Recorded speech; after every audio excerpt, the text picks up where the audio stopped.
So, what caused you to take on a pen name versus, your government? Ooh, great question.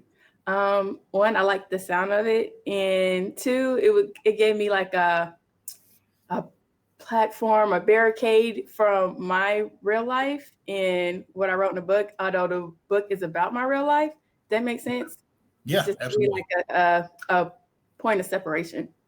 Yeah, yeah. Keep the art separate. That way you can live your own life. And Right. so happens if someone that you know that you wrote about picks up the book, they ain't got to come knocking on your door. So it all works out. Exactly.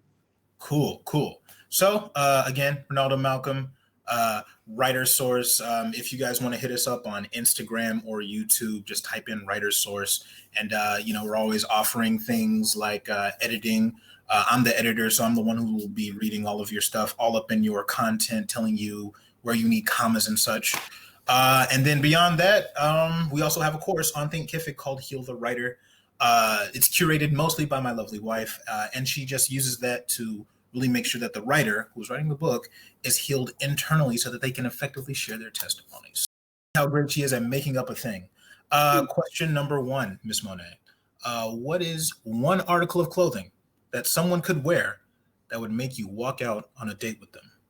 Okay, so I gave it some thought, Okay. and I think if a date showed up in the shoes that you cut the grass with, they're like busted shoes, and we were at like a fine dining or somewhere, that would make me leave.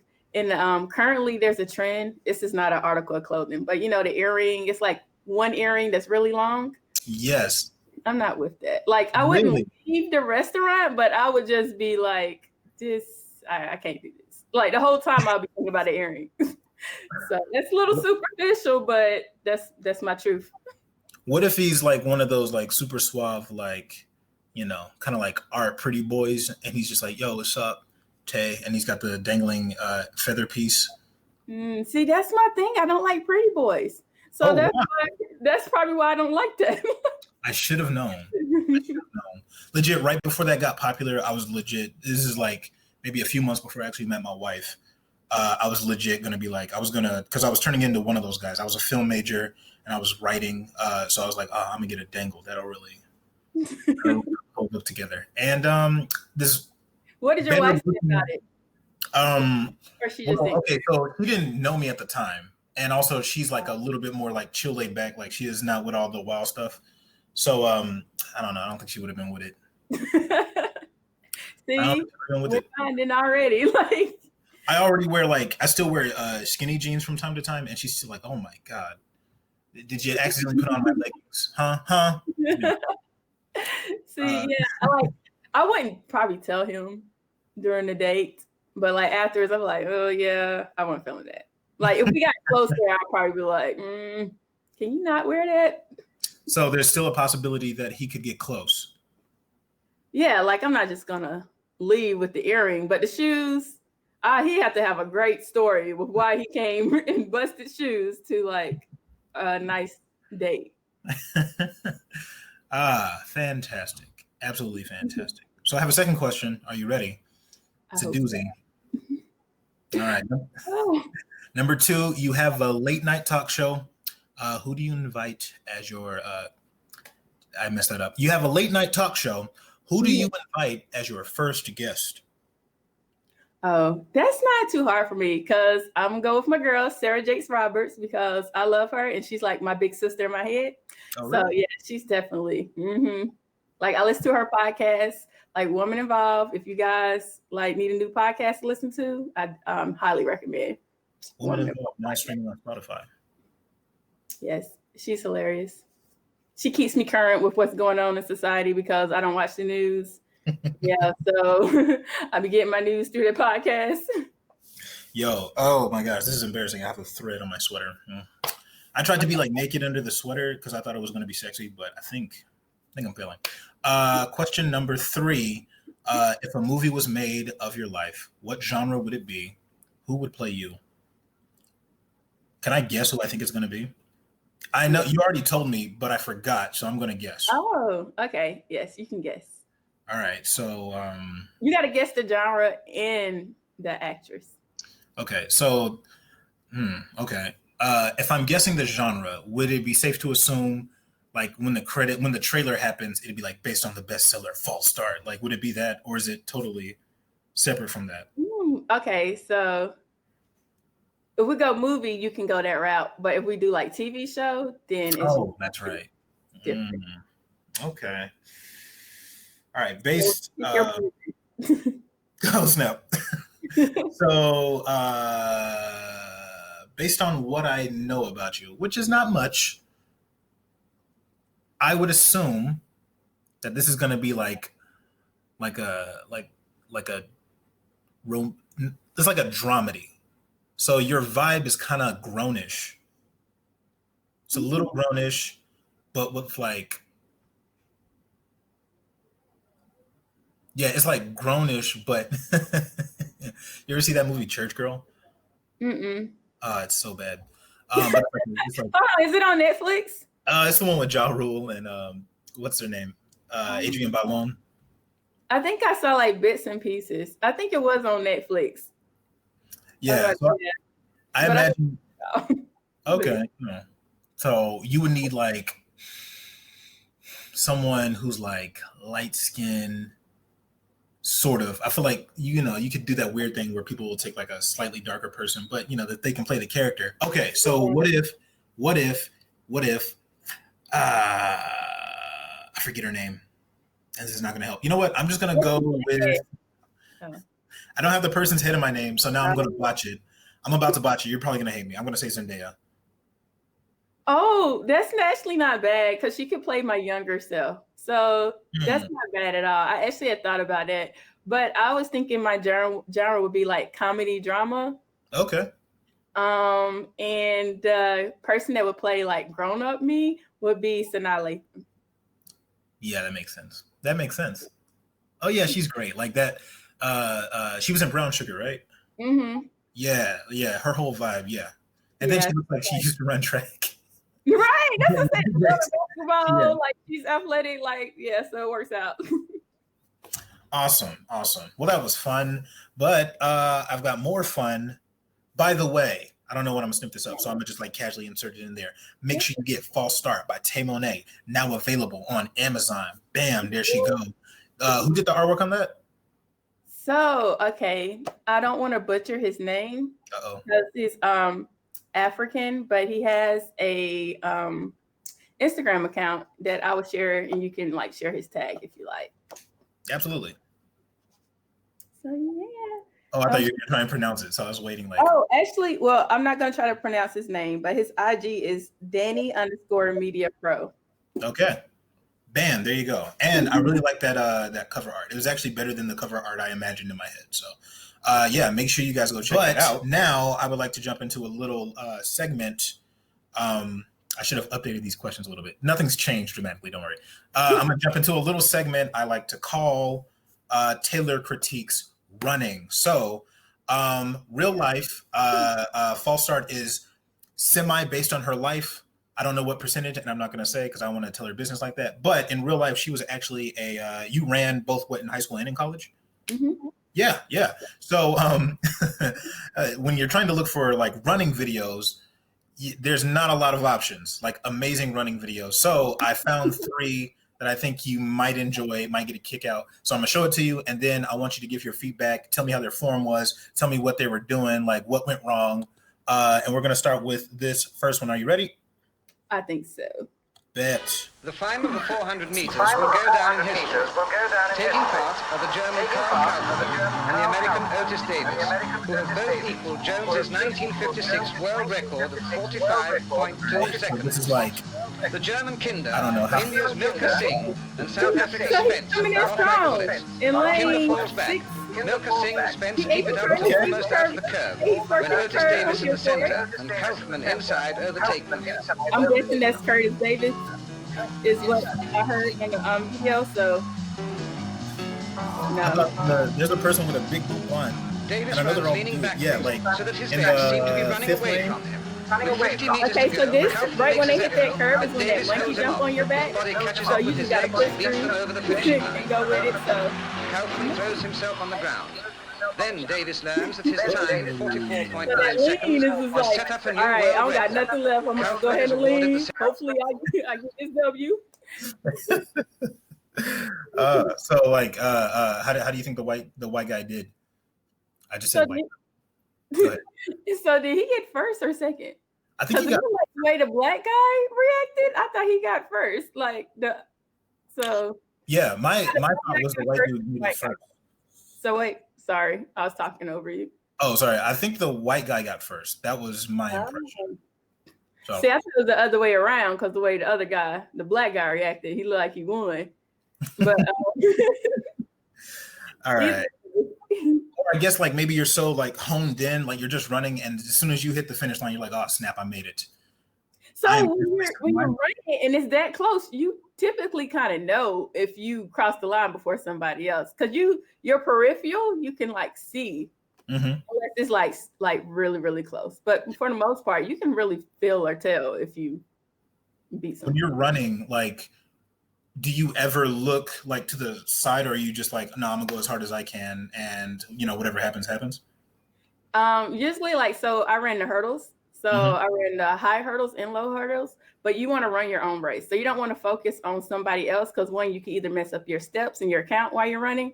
Although I didn't count, it was just like at that point, second nature. And if you start worrying about them, you're running their race instead of your own race. That makes sense? Yeah, so absolutely. You really focus on your own race. You're not worried about your competitors, because you're like, all right, if I'm doing what I've been training, I should be good to go.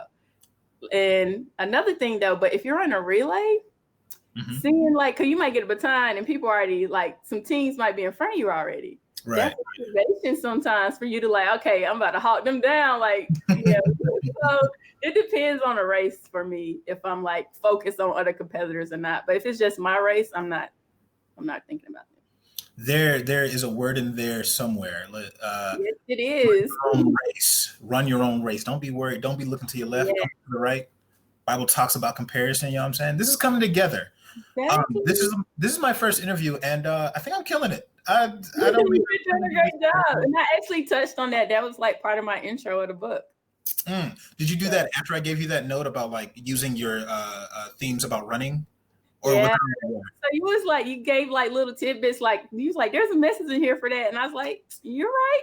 Let me dig a little deeper. So yes, your feedback was definitely beneficial for me. Damn, I that's probably the best promo I need. We can end the interview right now. Goodbye. No, I'm kidding. So you actually brought up relay races, which is great because this is our next clip. So Great Britain in 6, the United States in 7. I don't know if you've seen this. On the inside you know what year it's from? You've got. This is maybe like 3 or 4 years ago. This is maybe like the last Olympics. Okay. So, yeah, this is fun. The newly crowned women's. Okay, Jamaica always give USA run for their money. Hey, my wife is Jamaican. Turn up in. Final of the women's 4x100 away. Team USA in lane 7, all in blue, third from the right. Nice start for Desiree Brown of the United States, but Jamaica off to a great start as well. Shelly-Ann Fraser-Pryce has the baton in her hand, trying to keep pace with the United States down the back stretch. Look at her go. The red hair, the yellow top, one leg from Shelly-Ann Fraser-Pryce for Jamaica. Jamaica, USA. Shelly-Ann always been real. All with a chance with one pass to go. Look at Jamaica now. Janelle Smith with a brilliant third round. So yeah, this is 1 year where we did not win. Jackson is just sprinting away. Here comes. They handouts was just so smooth. It's Jamaica, Great Britain. It's time for the United States. USA gets bronze, but it's Jamaica. All right, so Jamaica won. Congratulations, but keep watching. It gets great. It gets better. It's gold. To watch the second leg down the back straight, a real head-to-head between Shelly-Ann Fraser-Pryce. Oh, real shame just seeing pictures here, the Chinese having all sorts of problems. Oh, they're just showing why their race unfolded. Wow. They know they already DQ, right?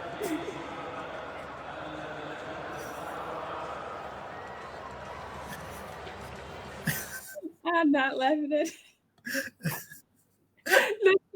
But that's a great example that like your team all need to be on the same page. Yeah. There's a message in that too. Like We all on the same tape. Okay, I have one last clip. I think this one has some of the maybe the biggest revelation will come out of this one.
Hey, at least now we know when the next train was due.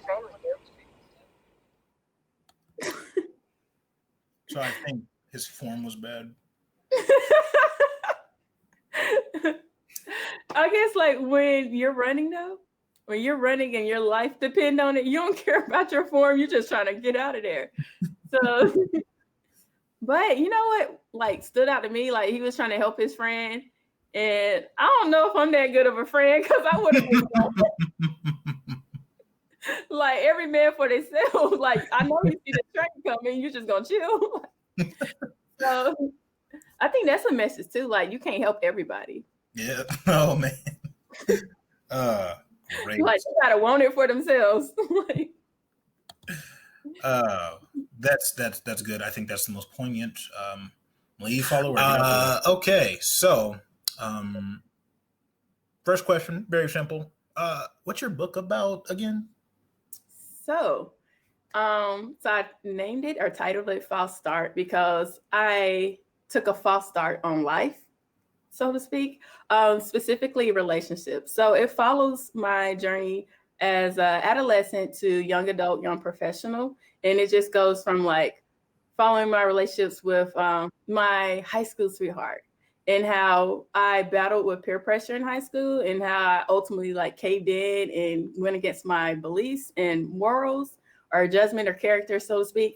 And then it goes on through college, our nasty breakup, me and my promiscuity, and other deep things that I didn't share with some of my close friends and family that they end up finding out like by the book. So, so yeah, cause I was too much of a punk. Like I dealt with like, oh, I didn't want people to judge me. I didn't want people to look at me differently. But you know, that's what took me like so long to write this book. But I finally got out there and I share like how you overcome that, how you break generational curses, and just learn from my experiences, my false start, so to speak. Wow, that's awesome. Did anybody connect the dots like when they read the book and they were like, did that happen at all? Yeah, so a lot of people are reaching out. It's like, oh, that's so genius, especially like since all the chapters are songs. So that's why it's also called record of experience, like an album, record, music. So yeah. Yo, that's dope. That is so dope. Some people were like, what? Like, yeah. So all the chapters are song titles. Mm-hmm. One, I think it's super dope that because when I first saw the subtitle, because I don't think you had the subtitle initially. Yeah, I did. Yeah, so when it said record, I was thinking, oh, running like record, like you're being right, exactly. It's a play on words. Yeah. Man, oh my goodness, you're like Kendrick Lamar. I'll take it. I like Kendrick. I like Kendrick too.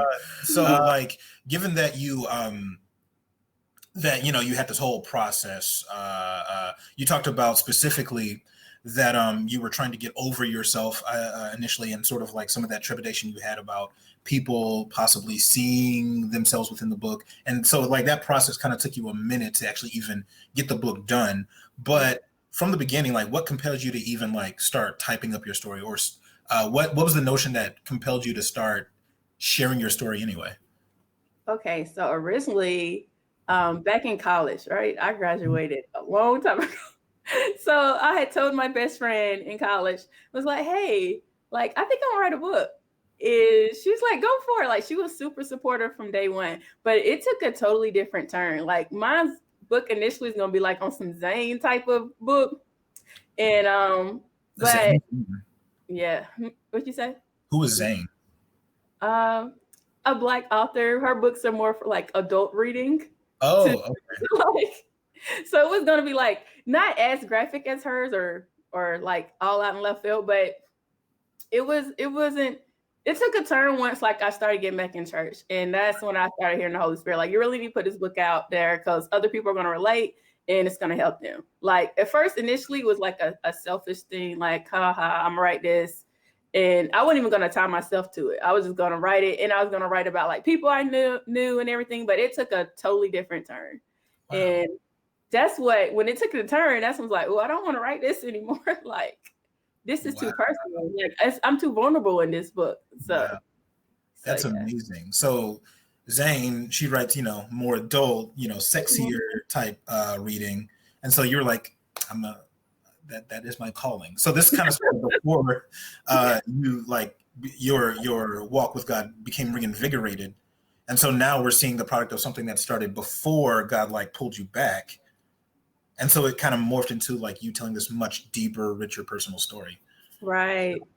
That's amazing. That makes so much sense because I remember just like reading the book. I'm like, man, this is sexy reading. And it was actually like worse than that initially. Oh man! Before you got it, so yeah. I do think it's amazing, like when like God is like, oh no, it's still the same thing, except I'm gonna put a exactly. On it.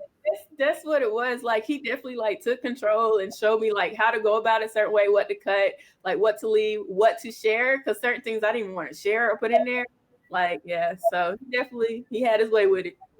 Yeah, that's awesome. That's legit. If you're again, if you're watching this, I do recommend you go get the book False Start, A Record of Experience. Yes, experience is so perfect. Experience. Oh, it's supposed to be plural. Okay, well, I still botched it. It's now available on Amazon. Yeah, go get it. And it's a nice good read, so you can read it before you go to bed, or if you're at the cafe, you can get your hot mocha, white chocolate, whatever, and then just crack it open. It's a really, really good read. I guarantee you'll be blessed by it. Blessed. Who am I? TD Jakes. Anyway. So you kind of already hit on it, but maybe we can get some extra details out of it. What did writing this book specifically do for your journey as a believer? So it actually like freed me from the opinions and thoughts of others, and it made me focus on what God thought about me.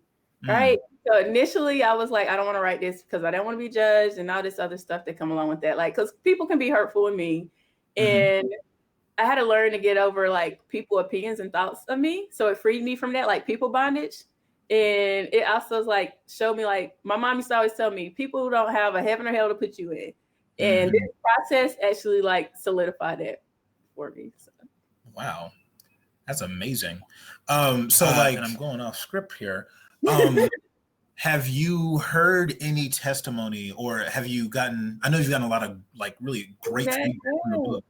Yeah. So do you mind sharing like sort of the positive repercussions that you've had since the book got released? Yeah. So what's crazy is like, one, I wasn't expecting like so much support. Like I thought it was going to be totally opposite, right? But it was like, I see so much support and feedback. I lead a women's e-group through my church, but my e-group, so like one of the ladies she like leads another e-group too, and they combined my e-group and their e-group to have like a book club. So they've been reading my book, and everybody's been sending me like positive messages like, oh my gosh, girl, this is so good, da, da, da. But you know what's been blowing my mind like the most is the guys. I wrote this book like thinking that it was going to be more tailored to females because I'm a female, but I've been getting a lot of male response, and it was like, yo, you have time to talk about this? Or like, I really felt this part, like, but like, I was like mind blown because I'm like, I really thought my ladies would be like the ones that be reading. I don't even think, no Yeah, offense, yeah. even read books like that. So I was like, wow, like, yes, like, yeah, text me, call me, whatever, we could talk this out. So I've been getting a lot of positive male response, was not on my radar at all. Yeah. Well, I gotta say, like, you know, it's kind of an interesting thing. Oh, I'm gonna put you onto some guy culture. You know, you have women that dudes are just like, yeah, she cute. You know what I'm saying? You know what I'm saying? I might talk to her or whatever. And then you have like women who are just chill and they're like easy to talk to, right? So it's just like, oh my gosh, that's like those are usually those are the type of women that dudes typically want to marry because it's like, oh man, you could talk to her like she's a dude. And I think like you have like a really very chill, cool demeanor, and it shines through your book. So like I found myself like there. I think there was one scene, I think where you were just talking to a guy on a couch. By the way, slight plug. I have to like praise you because of some of your imagery, or actually a good lot of your imagery, the way you things in the book are so like visceral. It almost feels like I'm there.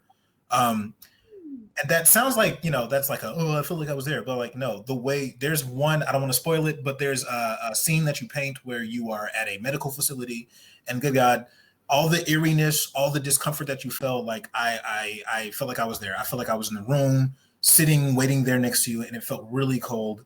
Goodness gracious, like, Thank you. right there. But yeah, you have a very, very, I think, inherently casual, calm, chill demeanor, and there's a lot of relatability that comes with that. So it's like, it's of course, you know, your ladies are going to relate to you, you know, because you're talking about stuff that a lot of women go through, but also like men, it's something that really engages your male counterpart, and I think that's something really unique about, you know, a young Black woman who's telling her story, because you don't often get a lot of that.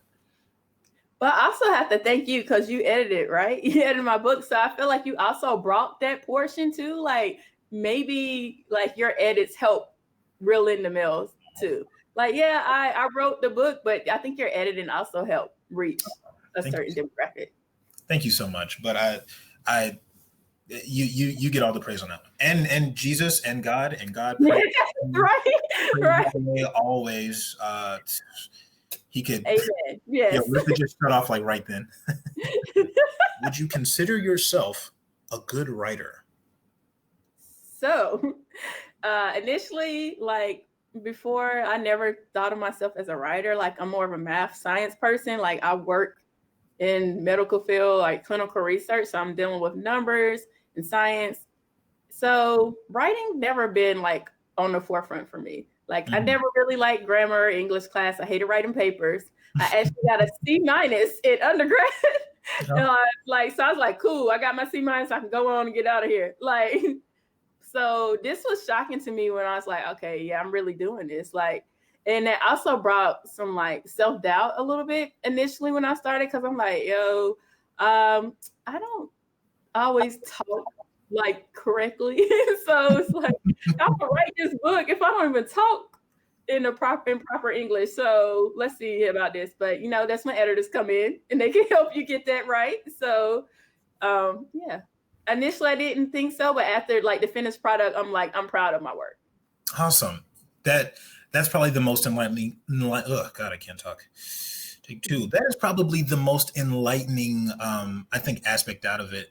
You know, you felt like you weren't super equipped to share your story because of, you know, silly things like, oh, you know, my grammar isn't whatever. By the way, grammar, language, the human language, it's always changing.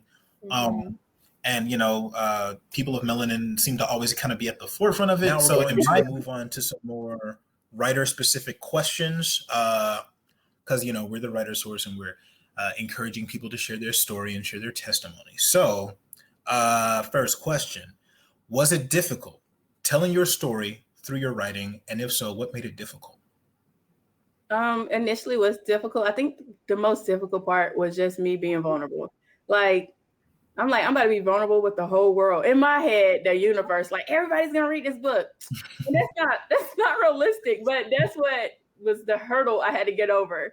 It's like, oh, everybody's gonna have like access to this book and I'm gonna be exposed. Like I carry myself a certain way, and now people are gonna see the real me, right? But I had to come to realize like that's the past and everybody has a past. So right. Cool.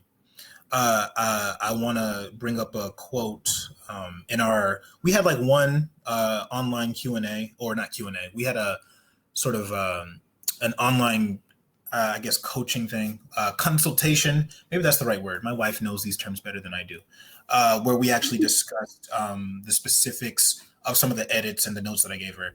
And she said, and I quote, "I don't want people to think I'm Superhead." Yeah, I did say that. Like, I didn't want it to get that vibe. I didn't want to get confused with like a tell-all book, but I wanted it to be more so like, hey, this is my journey, learn from my mistakes, and that's how I wanted it to be presented. Yeah.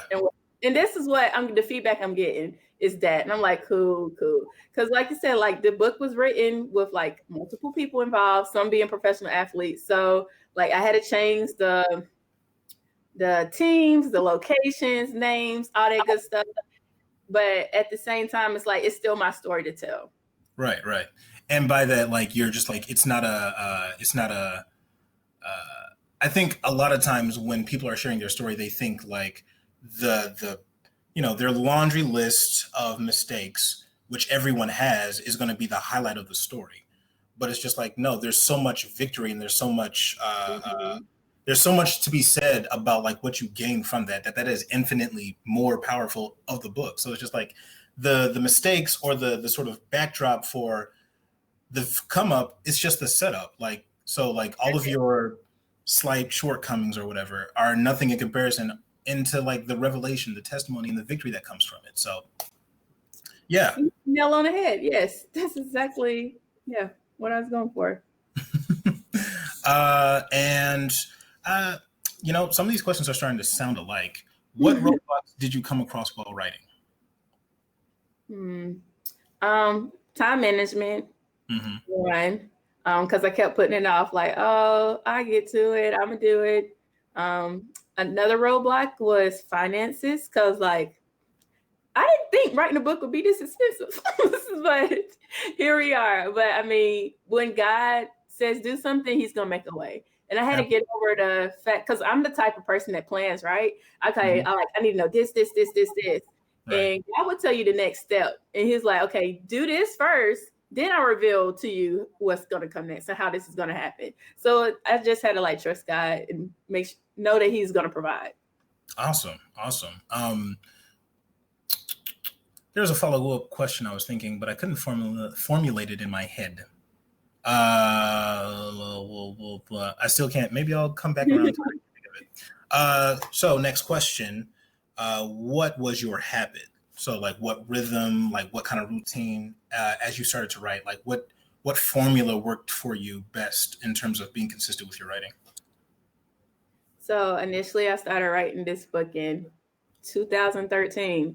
Here we are in 2020. I just now released it, right? Wow. It took a lot of talking to other people that I had told that I was going to write this book. And it was like, basically, you're not getting any younger. You need to get this out. People need to hear your story. So basically like building up my confidence enough to share on such a level. Once I started getting it done, because, I journal. So I also had like some of the events that happened, I had journaled. So it's like, oh, I can just go to my journal and like pull from there. So that's probably why certain things was like so vivid, because like I had wrote about it already. So when I actually started writing consistently, I made an alarm on my phone. So usually it was like Monday, Wednesday, Thursday. I have a certain alarm to go off, like, you need to write. Like, crank out a chapter, even out a chapter, just a few pages. Like, just consistently write. So once I started consistently writing, then I got other people involved. So I was like, hey, I asked a friend, like, if you look over this chapter for me? I ain't wrote the chapter yet. So now I got to write it so they can review it. So, like, having people to hold me accountable. So, like, things like that. So, and then I set a deadline. So I turned 30 this year, and I was like, I'm getting this book out before I turn 30. So I made this deadline last year that I was going to have this book published before I turn 30. Sorry for the look. I didn't know you were 30. I didn't. Yeah, I know. That's what I said. I graduated college like a while ago. I know. I don't look my age, so I've been told. Wow. Okay, that's outstanding. So maybe another big takeaway is start cardio immediately. Um, it's working out. But yeah, no, I think that's really it's like, so your best critic will always be yourself, and your best coach, Yes. even though like the writer source, we're coaches and we coach writers, but really your best coach is always going to be yourself. You know yourself, so it's always good if you know like you have trouble writing, and just go ahead and sabotage yourself. Sabotage your laziness by letting your friends know, hey, in a week, can you read a chapter I've written? And I haven't written the chapter. So then now you have a reason to work towards something. Exactly. You got to make a plan. Like you said, you know yourself better than anyone else. So make a plan that you know that you'll stick to, and you're committed with. Like don't do something that's so far-fetched. Like me saying that I was going to write every day, I know I wasn't going to do that. So that's why I did like 3 days out of the week, I can do that. So yeah. Awesome. Oh, that's so great. And then it's like you took back in when I graduated from high school, I legit was like, all right, I think this is the era of me becoming sexy. So then I started asking all of my athlete friends, what do I need to do? How do I start working out? And they were like, just work out. All right, how do I start eating better? Stop eating chips. It was very basic information. And so the issue that I was having was like, I couldn't bring myself mentally to do it. And so one day I just had a friend who was just like, you have to make yourself do it. So I was like, oh, okay, that makes sense. So yeah. And it's been an up and downhill ever since. So hey, I say at least one day is better than none. So I mean, it starts, as long as you start, you usually get better. You form a habit. It takes time. Absolutely. Right. And also it's like you have to, I'll say you have to learn to adapt as well, because I was on a solid health journey, but then the pandemic hit, and right now you're looking at like this right here. This is all pandemic snacks. Yeah, I think the pandemic 15 is going to take over instead of like the freshman 15. It's about to be the pandemic 15. So that's real. Like, I think everybody's taking on some pounds. Yep. All right. Next and final question. I'll probably have a follow-up after this. Why should people buy your book?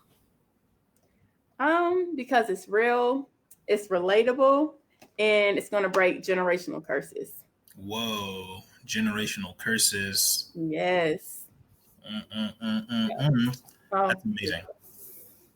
Cool. And what's next for you? Are you going to write another book? You're going to go on some speaking engagements? What's happening? So I've been asked, people like, are you going to write another book? And that's to be determined. We're going to stick a pin in that, because depending on how like something plays out, then I'll write another book. Right. But it's not related to this book, but waiting. We in the waiting phase right now, so we'll see. Okay, take your time. 7 years, you really took your time, and I don't mean that in a condescending way. But yeah, that's fine. Take your time. I will be happy to read another Mone project. Oh, thank you. Great. So, where can people find you on social media? What are we looking for?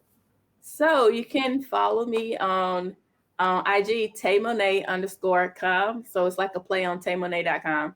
I'm on IG, Facebook, Twitter, and you can go to taymone.com just to get like latest information, where to get the book. Like, it's your all be all information in one link. So awesome. This has been so much fun. Yes, it has. Thanks for having me. I enjoyed it, and you guys are awesome. So I'm so excited and proud and elated that I got to work with you guys. And hopefully, if I write another book, you guys will definitely be my go-to editors. Boom. I just imagine like in your next book is probably going to be some like, maybe it sounds like maybe it might go in a fictional route. I'm not sure, but I'm down for that. So I'm like officially like a Taymone fan, and I think aside from my wife, of course, I think you're probably maybe my favorite writer that we've worked with so far. So yay! In post edit, I'm gonna put like a crown on your head with like some. I don't know how to do that yet, but we'll make it work. Well, I appreciate you. Thanks for having me. This, like you said, it's been an honor. Yes, and ma'am. It's been a joy working with you guys. Yes, ma'am. Absolutely. So again, False Start, a record of experiences. There it is. There it is. It is now available on Amazon. Is it on Kindle? Oh yes, so you can get it in ebook and paper format. So awesome. Paper format. Just go ahead, buy two, one for you. Yeah, one the for holidays coming up. Yeah, go ahead and gift it to one of your loved ones. Absolutely, what she said. So that's all we got. Thank you so much again, and we will see you on the next one. Yes. Bye. Are you ready for some serious questions, yo? Sure. All right. All right. Let's switch the mode. Let's do 10 seconds of serious face. Are you ready? Okay. 3, 2, 1. You about to make me laugh because your serious face. Sorry, I laugh at everything. I laugh at super inappropriate times, which is what me and my best friend have a problem with. So, still working in progress. I don't know what it is. Like when someone tells you, "Hey, don't laugh," like it then becomes like the tree of knowledge. Yeah. Yeah, I know all about that.